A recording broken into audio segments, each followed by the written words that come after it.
ভোগান্তির ঠিক কারণ আমাদের একটা ওষুধ কোম্পানির গাড়ি, আমরা ওষুধ উৎপাদনের কাজে আসছিলাম, আমরা যাইতে পারতেছি না ভাই। এই দেশে তো সবই ভোগান্তি। এখন একটা আমরা ওষুধ কোম্পানির গাড়ি, এখন ইম্পর্টেন্ট কাজে আমরা যাচ্ছি, যদি ওষুধই তৈরি না করতে পারি তারাই তো বাঁচবে না। দর্শক দেখতে পাচ্ছেন একজন গাড়ি চালক, তার সাথে আমরা কথা বলছিলাম এবং দেখতে পাচ্ছেন এখান থেকে যারা যাচ্ছেন তাদেরকে আটকে দেওয়া হচ্ছে এবং একটি গাড়ি সেখান থেকে কিন্তু না যেতে পেরে সেটি ঘুরে যাচ্ছে এবং আমরা লক্ষ্য করছি এরকম অসংখ্য গাড়ি কিন্তু এখানে সিরিয়াল দিয়ে দাঁড়ানো রয়েছে পুরো শাহবাগ জুড়ে। এই জন্য এক ভোগান্তির যেন চির অবয়ব দেখতে পাচ্ছি এবং এই যে আমাদের অনেক ভোগান্তি হচ্ছে, আমরা তো গাড়ি নিয়ে যেতে পারতাছি না। আমরা তো দেশে চাই শান্তি শৃঙ্খলা, তো এই অশান্তি শৃঙ্খলা বেশি হচ্ছে। কারণ আমরা এই যে ঘন্টার পরে ঘন্টা বসে আছি গাড়ি নিয়ে, কারণ আমার রুগী পেশেন্ট গাড়ির থেকে নেমে গেল, কারণ সে তো অসুস্থ রুগী, সে যদি নেমে যায় সে তো যেতে পারলো না, তারা তো যেতে দিল না।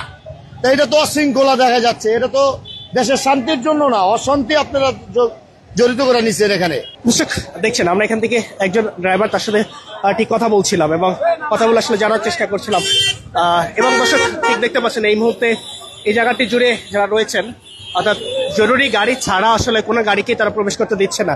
সাধারণ মানুষ তারা কিন্তু যাতায়াত করতে পারছে না, প্রত্যেকটি গাড়িকে এভাবে করেই আটকে দিচ্ছেন এখানকার যারা আন্দোলনকারী রয়েছেন তারা। দর্শক আমরা আসলে সরাসরি আপনাদেরকে দেখানোর চেষ্টা করছি ঠিক শাহবাগ থানার সামনে থেকে।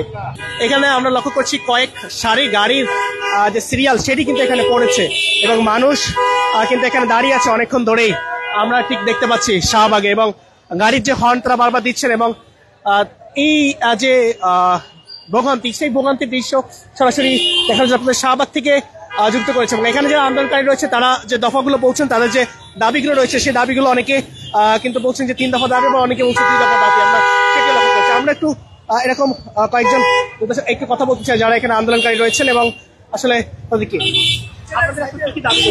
আমাদের হচ্ছে আমাদের জুলাই সনদটা দিতে হবে, আমাদের রাষ্ট্রীয় স্বীকৃতি দিতে হবে, এটাই আমাদের দাবি।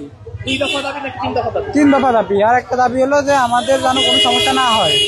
আমাদের দাবি যতক্ষণ না আমাদের জুলাই সনদ আমাদের রাষ্ট্রীয়ভাবে স্বীকৃতি দেয় ততক্ষণ আমরা এখানে অবস্থান করব, এরকম আমাদের কর্মসূচি চালু রাখবো।